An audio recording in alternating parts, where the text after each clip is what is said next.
but it kind of burnt me out because I didn't understand, having the best kind of systems, outsourcing at the time. So I'm like, I ain't doing this no more. Forget that. I'm going to just put everything I know in an ebook and teach them how to do it for themselves, so that I don't have to spend so much time, building their brand that I'm not building my own. Yeah. Man, that's dope. He just gave y'all the play. He just gave me the play because I'm over here thinking like, okay, I want to get back live on TikTok. I could do live on TikTok, but what will we go live on? And man, you just gave me the play right there. So I'm gonna run it and then I'm gonna tell you how it works out. It's gonna work. But look, you can do it on IG too. You can, but I want to try it on TikTok because I just know, like, I know for a fact that I'm gonna use some more game. So you could do this thing called Ecamm Live, and you can stream on both things at the same time. At the same time? Yep. I got to get back on Ecamm Live. I dropped Ecamm not too long ago. Like, maybe not. No, this probably was a year ago, but just to try some other stuff out. But I think I might have to get back on it. And you doing it like you can set up the vertical orientation. I only thought about using Ecamm for YouTube because that's what we was using to go live on YouTube and Facebook. If you want an even better play, what you could do is you could do a fire ass TikTok, like go crazy on there.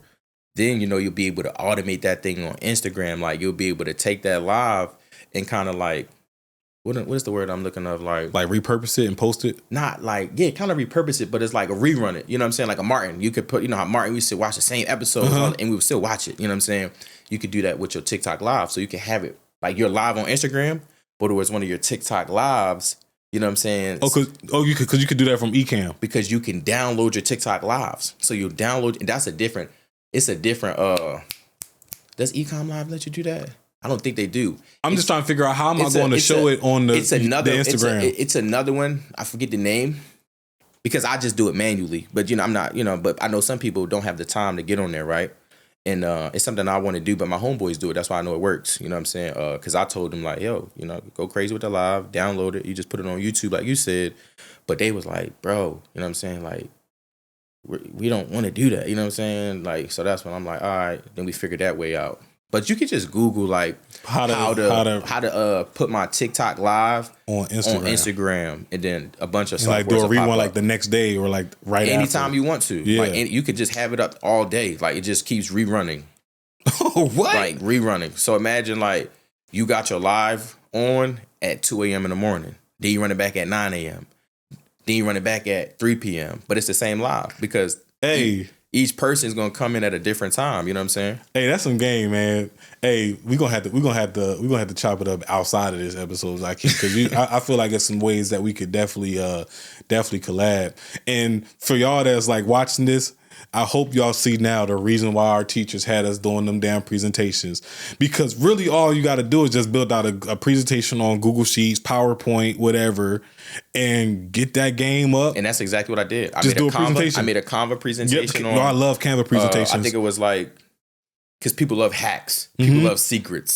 So I was like, credit secrets to get funding. And I would switch it up. Then I'll be like content secrets. Content to cash hacks. So I was always like switching it up, and I would create little presentations where it's kind of like maybe 7 slides, and I'm kind of giving them some sauce, crazy how. And you showing the slides on the. Yep. So I would talk, and then I'd be like, all right, let's get somebody get out even more game, because what happens with like TikTok is, if you want to get a lot of people in your live, what you want to do is you want to get them to engage. So what I would do is I make people work for the information. So I'm like, if y'all really want to learn how to clean your credit in the next 3 to 6 months, let's get this live to 5,000 likes. Once we get to 5,000 likes, guys, I'm going to get started and I'm going to go crazy. I'm going to be giving y'all so much game that nobody wants to share. All of the credit gurus are going to come into this live and they're going to start reporting it because they're not going to make any money anymore. So if y'all want to learn that information, put some fire emojis in the chat right now. So the shit's going crazy. Bro, I could tell he was doing the presentations in the MLN. I was the leader, bro. Like I was the guy closing everybody. Yeah, bro. You sound like the MLM presentation dude. Nah, facts. Hey, man, that's fire. That's fire. That's some really good game, man. So, all right, I didn't know. I'm over here thinking like, what will even be the format? Like, is it just gonna be me? Like, that's kind of awkward. It's just me. But so you actually showing the presentations and stuff like that. You making them work for it. That's some really. I'm mad I ain't think about that. That's like some really good game. TikTok, if you watching this video, you're gonna use the TikTok play. Put TikTok in the comments because I'm gonna come check this video out and I'm gonna see who's really running it. Right. And then put your TikTok handle too, so we can go and check. Put we need TikTok, to verify. and then put your TikTok handle so I could come check you out and see if you really going live and giving people some game that can help them out. Because that's really what it's about, though. It's like, don't think about the money. I want y'all to understand that. Like, even though I'm talking about helping people, I don't want y'all to look at it like I'm preying on them just to get a sale. Like, no, I never thought about the money when I was on a live. In fact, whenever I would think about the money, that's when I wouldn't really make a lot because it wasn't genuine. Yeah. But whenever I would just give game and like treat these people like they were family or treat them like someone that I wish I had in my life, that's when they could feel that, because energy is contagious. So they would feel that and they would go buy it up. So 1000%. Don't think about the money, think about the value and really helping people out, because if you focus on that, the people are going to come rock with you, they're going to shop with you, and they're going to continue to do so. But if you focus on the money, they're just going to be scared and they're going to go to somebody else who's doing it the right way. Exactly. It's just like buying some, like when you treating your family out to eat, you know what I'm saying? Yeah. Like, I rock with you. I know you rock with me. And it's like, I know you probably will treat me out to eat the next day. And so it's like, I'm not worried about spending this money. You're not calling me up just to get a meal. Like, you calling me up to to catch up and stuff like that. And I feel that. So, hey, let's go out to eat. And it's on me. Right. Yeah. So it's like the same, like the same transaction. So, what is something that you feel like people need to like overcome? Because a obstacle or objection that I get a lot of times is like, people feel like they have to have all the equipment before they get started.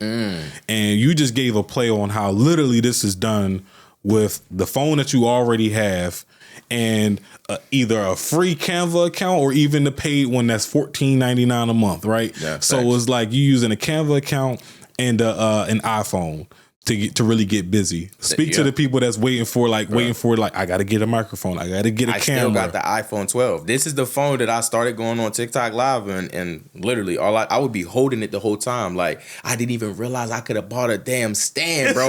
I'll be on TikTok holding my phone for an hour, really gaining muscle, you know what I'm saying? So I tell people, just get started, because you don't need the fancy camera, because you don't even know how to use that shit. You don't even know how to use your iPhone, so why would you go buy something that's even more confusing? So just use your iPhone.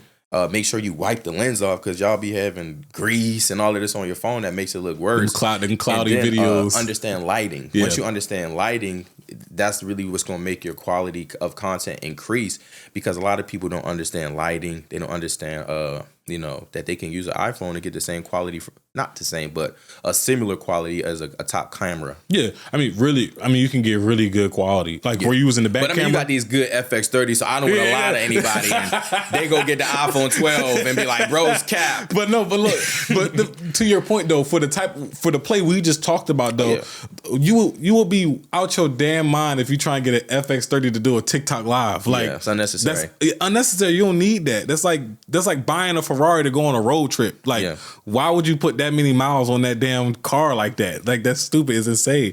So like you said, the iPhone camera is perfect. We're using the back camera or the front camera? Front, bro. Like, so you can still so I can, because it's like you got to see what they're saying. In the you chat. Want to engage. Yeah, because exactly. It's like you want them to engage. Like, oh, y'all not commenting enough. Y'all don't want this information. I'm about to end the live right now. If I don't see 10 fire emojis in the next 30 seconds, I'm out of here, because I already got funding. So when you was using Ecamm, that didn't like change the vibe of the presentation? I wouldn't do it that crazy. So it's kind of like, what you would want to do is be less TikTok-y and more universal. You know what I'm saying? So I would say stuff more like, so if you guys want to learn how to fix your credit, comment a fire emoji. You know what I'm saying? Because I'm not going to get started till I see 10 fire emojis. You know what I'm saying? Versus like telling them to run the likes up, because they're going to be confused. Like, there's no likes on Instagram. Damn. So that would even change the rerun if you reran it on the Instagram.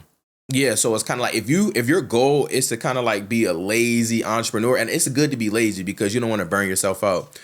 You want to make sure you understand the different nuances of each platform, because you don't want to be talking like it's for TikTok on Instagram, because most people going to realize like, oh, he didn't do this here. This wasn't today. But if you disguise it, like, I'm going to just give game and I'm going to tell them to comment certain things, because I got Manny Chat on Instagram and I got, you feel me, like TikTok is just for engagement. So I just want y'all to engage to push the live, but Instagram's a business. So now I tell you to comment a fire emoji. I tell you, say, if you want to learn how to really fix your credit in the next 90 to 60 days, well, I'll say 3 to 6 months, comment credit. And I'm going to send you over my free ebook. so you can start at least getting some actionable steps. Yeah, so you know, with the Instagram, that credit is going to get that mini chat popped up. Boom. But then on the TikTok, it's just going to get the engagements up and they're going to send it to more people. Boom. Yeah, no, that's smart. So if you do credit, I just gave you a play to make easily another 50,000 this year part-time. I mean, like, y'all should be smart enough to even like get like it's Even plug if and you don't play. do credit. Like take out credit, replace the word credit with content, replace the word content with text, replace the word text with whatever. Yeah, like you can run the play. I taught one of my students because once people saw me going crazy on TikTok, what I did is I started teaching people how to go on TikTok live and do it the right way. And one of my students, she does real estate. She helps people with tax deeds and tax lien properties. So I was like, bro, this is some crazy information. Well, sis, she's a girl. I said, sis, this is some crazy information. Like, you need to get on TikTok live with this, because she already had 80,000 followers on Instagram, but she was only making like $2,000 a month for her digital products. Because it's like, when you post content, y'all, people, you're waiting for a sale. But when you get on live, now you're going to get it. It's a pitch. It's a pitch. So now you're going to get it. And I always tell people, if you really want to blow past people, look at all of the things the average person avoids. They don't like posting content. And then they don't like posting talking content at that. They want to just put text on the screen. That shit is lame. And then they don't want to go live. So if you really want to blow past people, post content, post talking content, go live. And then the last one, and is the most important one, start running ads. Like, start spending money on your business, because anytime somebody brings up money, people get weird. Like, oh, it costs money. Oh, here you go. He's scamming. Oh, I knew he was trying to sell me a course, but it's like, you need this shit. But it's more important, it's like money attracts money. So it's like you have to spend something to get something. I can't go to a restaurant and say, hey, I'm hungry. Could y'all feed me? And sit down and eat and then walk out. I got to spend some money to get nourishment for my body. So it's the same thing with information. So if you want to nourish your brain, you got to go buy the information that's going to change your situation, just like college. Mm-hmm.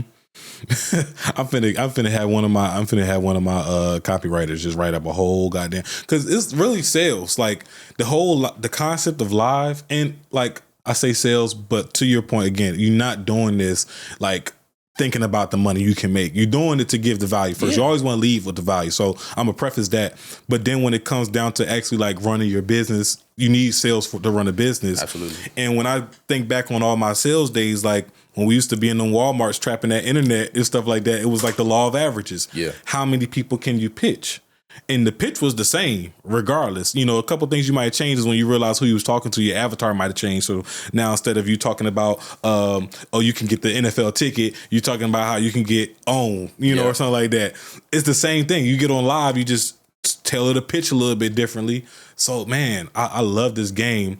I don't know if this qualifies as the most unexpected way, but what's the most unexpected way that you've seen someone build wealth off the iPhone? If that wasn't the one that TikTok play, because that was unexpected for me. Yeah, I don't know. I probably should have gatekeep that one. It's like, nah, it's so, like I tell people, there's so much money out here, bro. I don't really think from a scarcity point of view. I feel like I love to see people eat, because it's like, damn, I just like that person I was telling you about. I don't want to say her name because I don't want nobody to think she was broke or anything. But that person I tell you about, when I met her, she was living in her brother's house. You know what I'm saying? Then she learned how to sell on live. She learned all of these things, and then she was able to upgrade her house. She was able to go out there and buy more real estate, get her property sold fast, because now she can renovate them and not always need credit. Because I always tell people, credit is great, but what if you made $10,000 in a week?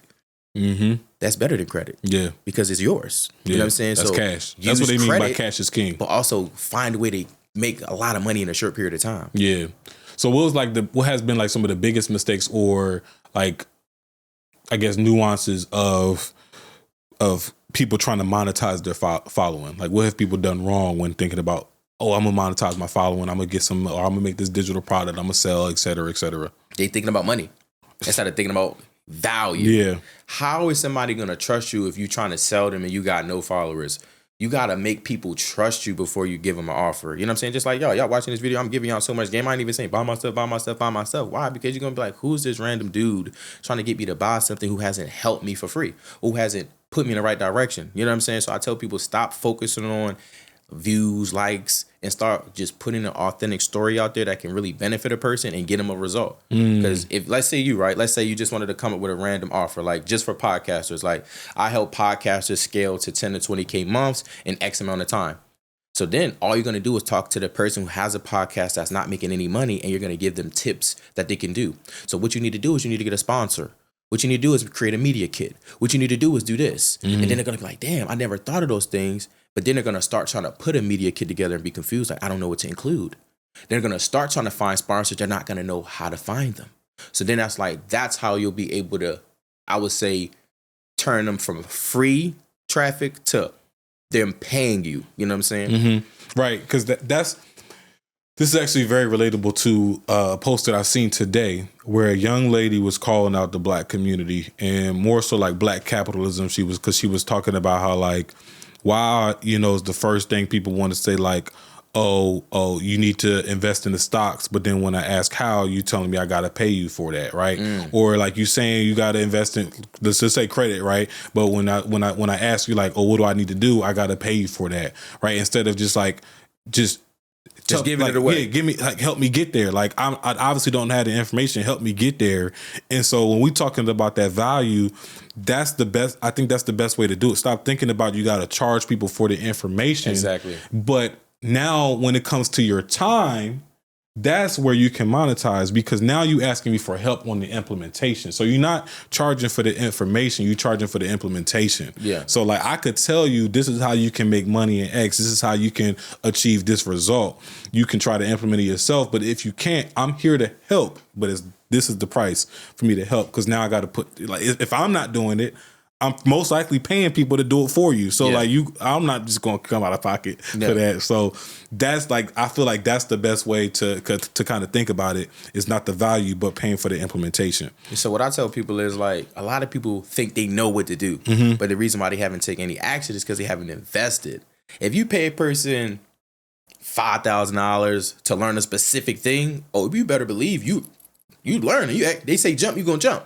But if you don't spend anything and somebody gives you that same information, it's kind of like, I'll use it when I want. I'll do what I want.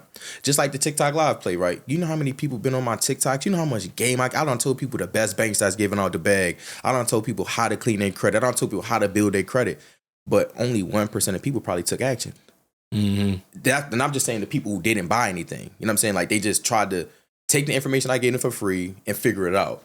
Versus the people who invested in themselves, even if it was just a $50 ebook, they at least invested in themselves enough to pay attention to that ebook. Now, I don't know what their threshold is for how much money they need to spend before they pay more attention. But in order to pay attention, you need to pay something. That's why everybody is, out of shape because we all know how to do push-ups and sit-ups, but we're not paying nobody $3,000 to tell us to do it. Because if you pay somebody right now $3,000, you're doing push-ups and sit-ups. Because you want to be the reason why you want to say that shit don't work. So you're doing it out of spite. Like, I'm going to do everything they say just to show me it don't work. Right. Just to show that but what's going to happen is it's going to work. Yeah. And then you get the result you was looking for anyway. Exactly. Or you do it just because the fact that you paid the $3,000. Exactly. Also, and you don't want to waste that's why it's like when you got them cheap gym memberships, like people, most people just pay the $19 a month and they still don't go to the gym because it's like, it's not that much of a pain for me. Most people got $19 memberships that they don't even use anyway, like Hulu or whatever and stuff like that. So, but now when you get into like Lifetime, where it's like $200 a month for the gym, you start going to that gym. You start going at 3 a.m. Yeah, you like running right now. Yeah, you start using every asset of that gym. Oh yeah, I think I'm gonna go to the sauna today. Yeah, it's already 98 degrees outside. Yeah, you start using every facet of that gym. Man, Zakee, as we started to wrap things up, bro, I want to obviously give you the opportunity now to because I feel like you got a lot of other things to offer, a lot of other things that you are excited about and passionate about. Tell our listeners about where they can find you, what you're excited about right now, some things that are going on in your communities and stuff like that you're excited to share. Now the floor is yours. I appreciate you, brother. Well, if you guys are interested in anything that you learn, you want to learn on a higher level, you can follow me at Smartphone Billionaire on Instagram and YouTube. You could also go to blueprint2capital.com. You could check out some free classes I got on Thursday nights, teaching you how to get $100,000 in funding, teaching you how to make $100,000 in income just running a funding company or some type of a digital service. So I'm literally showing you guys not only how to get funding, but how to make money on Thursday night. So I would tell y'all to tap into that. And some things I'm excited about is honestly just continue to leverage credit. Like I've been buying real estate. I got Amazon FBA stores. I'm doing all of the things I wanted to do before. But now that I got the funding, it's taking the pressure off and the need to get immediate results. Because when you broke, you need that shit to work yesterday. Yeah. But when you can actually learn and invest in your craft, it's going to happen when it's supposed to happen, and there's no pressure on it. So it's going to stay there. So that's what I tell people, like, get the credit, but more importantly, learn how to leverage it, whether if that's you making your content better, or that's you making you better, so you know how to be a better version of yourself. Or, you know, once you start making money, all right, well, let me start to diversify. Let me start to create wealth on the back end, you know, real estate and things of that nature. So I'm super excited about, you know, just continue to leverage my credit and teaching people how to do the same shit, create freedom for themselves with content and credit. Yeah, no, that's some game. And one thing that one of my mentors also said is, like, any skill, you know, you can make $1 million from. And the difference is it's going to take one or two things, guaranteed every time. There's no way to get around it. It's either going to take you that 10,000 hours, or it's going to take you $100,000. Yeah. Right. So you just got to pick one. You're either going to put in 10,000 hours, or you're going to put up 100,000. Yeah. And so some people don't have the time to put in, you know, 10,000 hours, but they still want the results. But you got to put in 10,000 hours or $100,000. Or they could get the GPS. What I tell them is, like, if you move to a new city, like you told me you moved here from Miami, right? And when you got to the city and you wanted to get some food and you found a restaurant, how did you get to the restaurant? GPS. Exactly, right? So you used the GPS to get somewhere you didn't know how to get, versus just trying to get there on your own. But in life, people so hard-headed. They try to figure everything out on their own without having a coach or a mentor be their GPS to their dream life. So I tell people, like, stop trying to figure this shit out and go find somebody who's done it and let them be your GPS to the finish line. 1,000%. It's always about the mentor too. And, you know, bad mentors, they gonna give you the wrong they gonna give you the wrong directions. But you need a good mentor too. You gotta vet them out, like you said. They need to come with a contract, an agreement, something that's gonna show. Or I need, you know, actual receipts, because, you know, numbers don't lie. Men and women lie, but numbers don't lie. They always gonna be factual. So, you know, you can verify the work that somebody's doing. Yeah, you know? facts. We had a guest yesterday actually talk about, like, you know, I was looking at success as like, oh, they got this car, they got this chain, they got to be doing it. But when I bought the course or I bought the mentorship, I could tell by how they delivering. It's like, you're not really doing it. You obviously got it from maybe real estate, like that one mentor, right? You ain't get it from this MLM, you know. So just got to be serious and be able to vet out these mentors before you just. There's a lot of cap on the internet. You don't know who to trust because a lot of people are finessing. You know what I'm saying? They say they faking it till they make it. So I always tell people, like, just be yourself, bro. Like, if you just be yourself, people gonna see your growth, and after 3 to 6 months, they're gonna be like, oh no, this person's legit. Like, they're gonna start to really believe in you, and then it's gonna be authentic, and you're gonna be able to look at yourself in the mirror and keep going. Versus a lot of people, they learn something today and they start trying to sell it tomorrow, but they didn't even implement it themselves. So you could feel it right away, because as soon as somebody asks them a question, they get to stuttering, they don't really know how to answer it, or it's kind of like they give vague ass information versus something that is specific to what you're going through. They might give you a generalized, you know, some course bullshit versus like, nah, this is what you need to do to get here because I experienced that and this is what I did, you know, give you the whole blueprint. No, 1,000%. You could call a spade a spade. Like, there's some finesse out there too.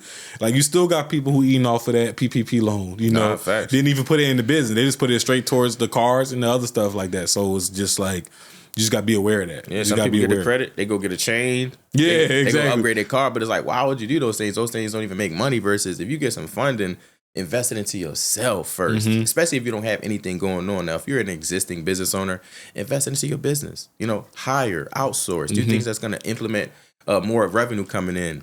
It's like the I don't know what to call this phenomenon, but you know, like artists and like rappers, especially like when they first get signed, the label would like loan them a chain because like it gives them, the chain is what gives them the credibility as the rapper. I feel like that's what people were like also thinking translates to real life, especially in our community. Yeah, if I use this money to go get a chain, go get this whip, it's going to look like I have this business that's successful, and then I could just kind of lead with that, and I'll get in. Unfortunately, some people do fall for it, and then like that's where they getting their customers is based off of those chains and stuff. I tell people, like, anytime you try to take shortcuts, that's when you're vulnerable to get scammed. So if somebody's telling you a short way to do something, you should run away because they're pretty much trying to take advantage of you because they see your nose wide open and they could just tell you anything that you want to hear to take advantage of you. So I always tell people, like, stop trying to cut corners and just go through the process because you can't get the progress without going through the process. You got to do it. Yeah. And credit is one of those things that you just can't skip the process. You can't, bro. You got to fix your credit. You got to learn how to build your credit. You got to learn how to get access to capital, and then more importantly, you got to know how to invest the capital so you don't just end up in a bad position again owing these banks. Because that's what I tell people, like, do you really need funding or do you need a skill? Let's get you the skill first. Then let's get you some funding. Because we're going to get you funding. I get people funding all of the time. We get you 50,000, 100,000, 200,000. That's easy. But what you going to do with it? What you going to do with it when we get that at 200,000? You're just going to sit there. You're just going to start earning interest. Like, how are you going to turn that 200,000 into 200,000 profit versus just 200,000 in credit? You know what I'm saying? Exactly. 1,000%. Man, what's one question or one thing that you wish someone told you when you first was starting out on this whole journey back in 2018? Stop trying to figure everything out. Find somebody that's doing it. Get in their mentorship and literally like do everything they say do. Because that's why when you said, damn, how long would you out of network marketing? I said 6 years. Just because I was trying to figure it out on my own. I was so burnt out from listening to people. I'm like, I know enough, and I didn't know anything because I was just doing one thing that wasn't everything.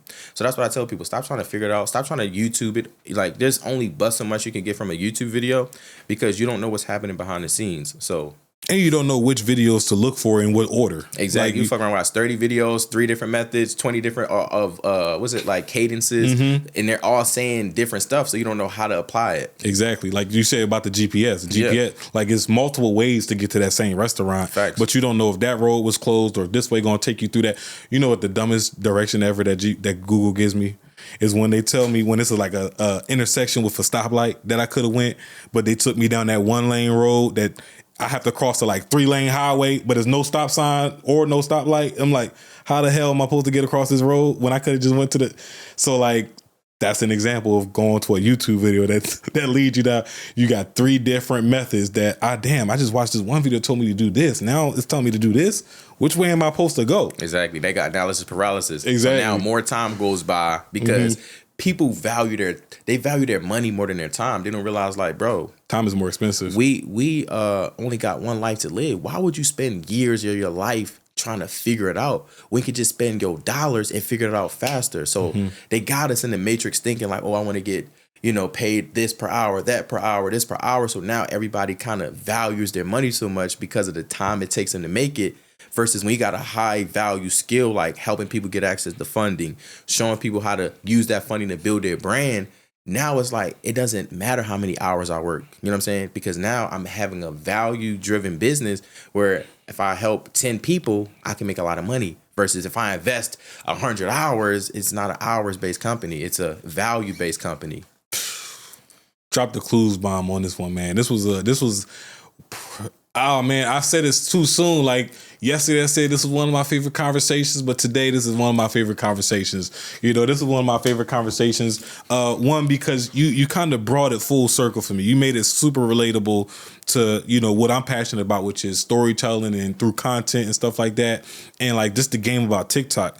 That's something that I wasn't even put on game for. So like, man, you got some gems. You gave our audience some gems, so I appreciate you. And I hope our audience is just as appreciative as I am. And if y'all are just as appreciative, I need y'all right now to comment the word smartphone in this video, because that's what that's going to do is going to let me know that you want to get access to Zakee's ebook. Maybe we can get that ebook if they put smartphone. All right, so if you guys put smartphone, what we're going to do is we're going to find a way to send you a link to get some free resources. So if you go to Blueprint, matter of fact, how we going to give it to them? Like, we wanted to go to a specific website or